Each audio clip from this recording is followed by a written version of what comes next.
Ferrari are the gift that keep on giving, aren't they? Ferrari are a team that clearly like entertaining the fans. They clearly like to entertain the people, the Formula One fans all across the world, because some of the things that they get up to, you have to ask yourself as a Ferrari fan, is this actually happening? Are we seriously going to go for another season of Formula One where Ferrari and their strategy, they just can't seem to get it over the line? They can't seem to do the job properly. Well, guess what, people? This is where we are currently right now. Ferrari, yet again, in pure Ferrari fashion, did everything they could to not win the race at the Australian Grand Prix. And what I mean by that is, in terms of strategy, pit stop, all of that shenanigan, okay? Virtual safety cars were coming out in the Australian Grand Prix.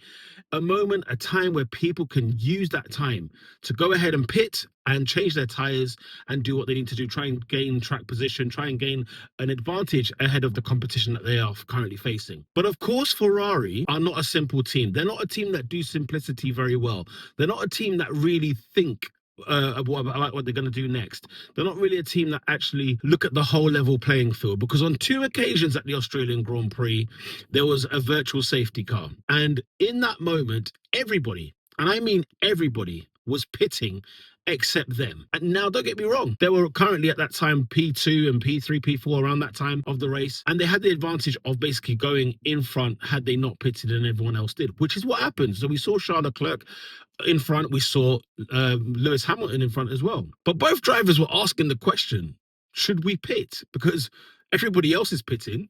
And when the question was asked, especially by Lewis Hamilton, on whether we should at least pit one of us in, why don't we make that decision happen? And the fear that Lewis Hamilton had especially was, whatever you do, do not pit us both at the same time, because there'll be a double stack.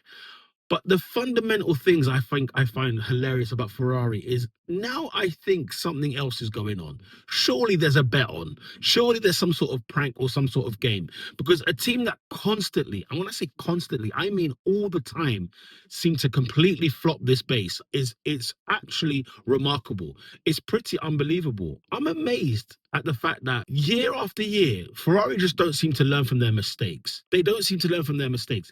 And the reason that this video is even being made is because of the fact that Ferrari, not to say they would have, but could have won the race in Australia.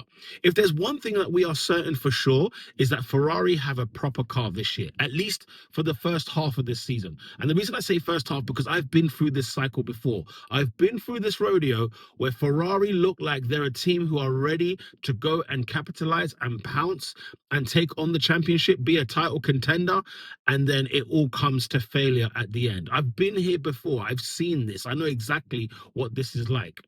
So to see what Ferrari have been getting up to over the course of the winter, to see how they've started the season in 2026, they are quick. The car is good.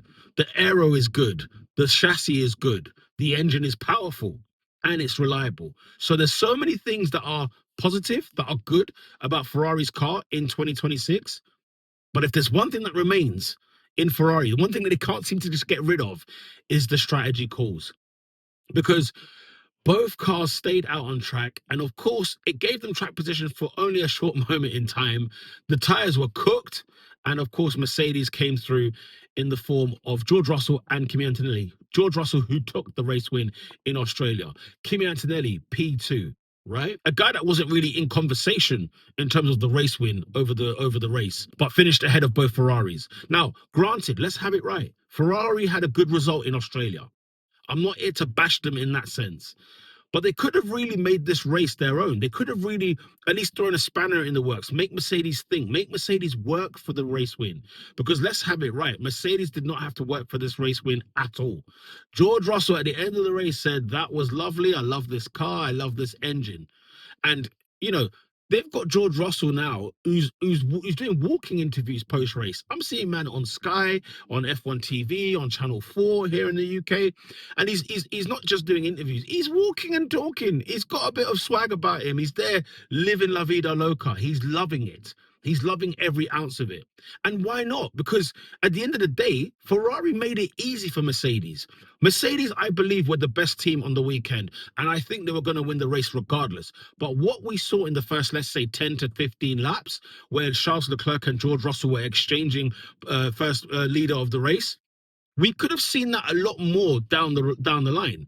And I think Charles Leclerc could have seen that down the line. And I think Hamilton was almost in that mode of getting involved in the mix. I think Hamilton wanted a piece of that pie that Charles Leclerc was having because he was having a good time out in front.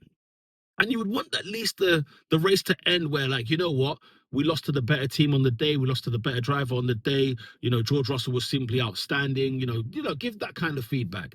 But instead, what we got was just really half of the race over between Charles Leclerc and George Russell. George Russell was basically off into the sunset, really and truly.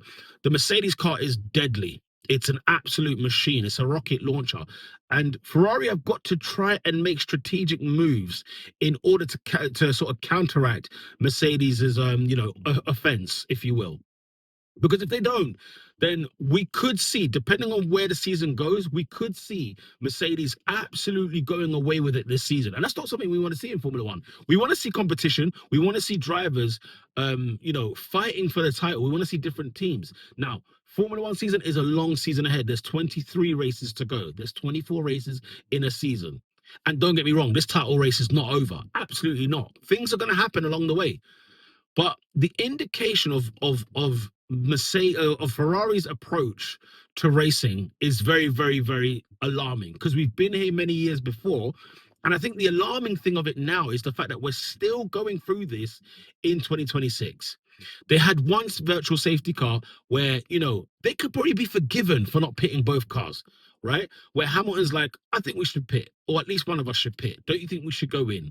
Maybe not double stack us, but use one of us. There's two cars up front. They could just roll the dice, throw a spanner in the works, as I mentioned earlier. But instead, we're now at a situation where Mercedes had the clear run at the end, and Ferrari made their job easier. Then the second virtual safety car came out, and you think, okay, we're not going to make the same mistake twice, are we? Surely not.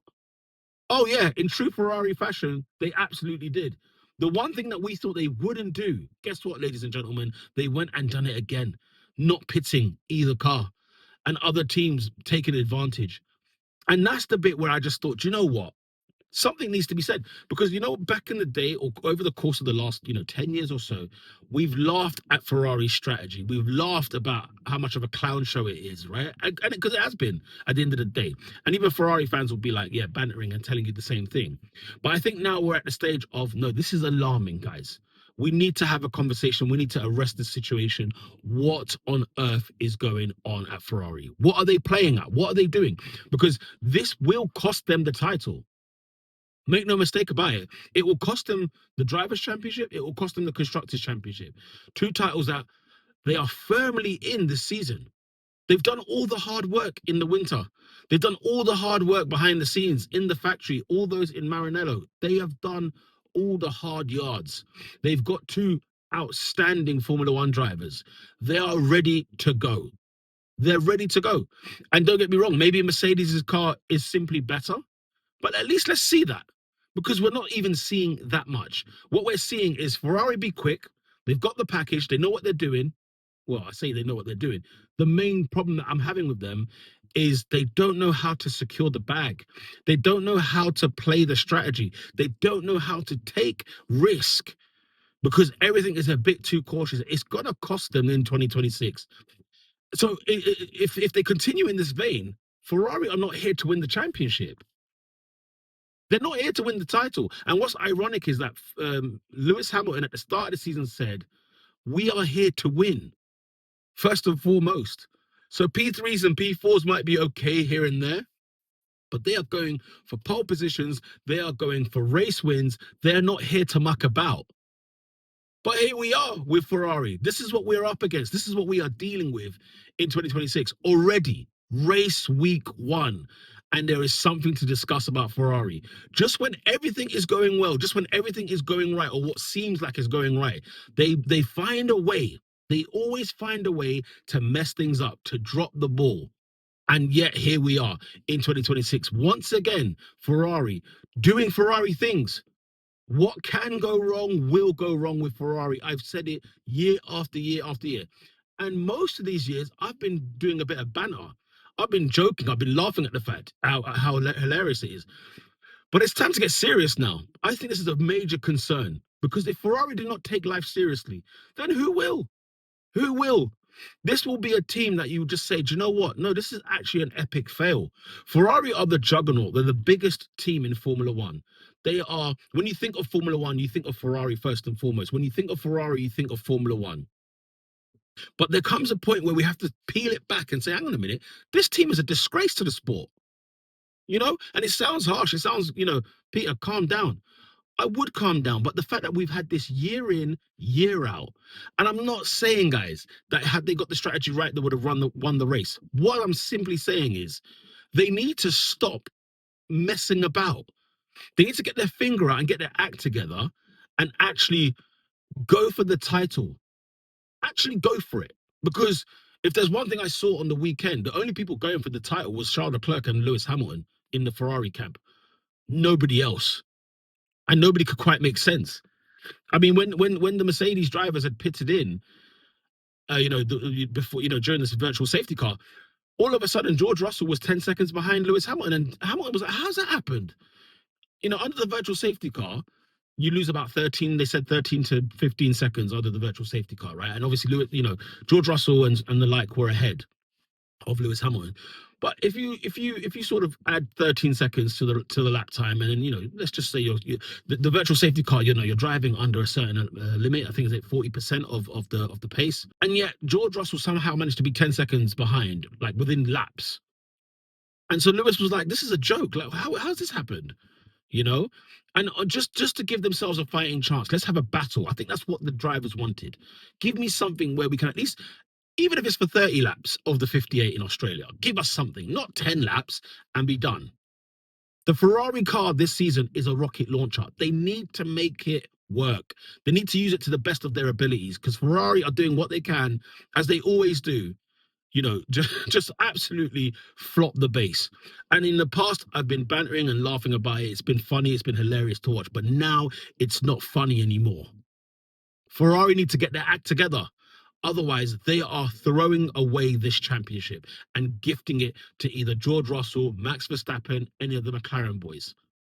And shout out to Kimi Antonelli as well, because he could be in the mix, because that car is just simply superb.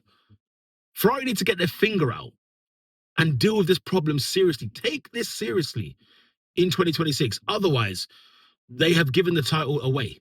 They have thrown it away without even trying. And Ferrari, you've been a circus for years. This isn't surely what you want your legacy to end as. This is not how you want it to end. Let's see how they get on with the Chinese Grand Prix. But I tell you what, this is going to be the first of many mistakes that Ferrari are going to commit. Not one, but two virtual safety cars, and they didn't take it to their advantage or cause a battle in the race. Honestly, we made it, Ferrari made it too easy for George Russell and Mercedes in Australia. Let me know your thoughts in the comment section down below. Am I being very harsh on Ferrari? Do you think that it was just a one-off? Or do you think there's something deeper that's going on with this team? I'd love to hear your feedback on this. And if you like Formula One content like this, make sure to subscribe to the channel and smash a like on this video if you found any value whatsoever. If you like hearing more about Ferrari and what I think about them in general, well, I think you should check out this video here where I discuss all things Lewis Hamilton and Kim Kardashian. But until next time, lights out.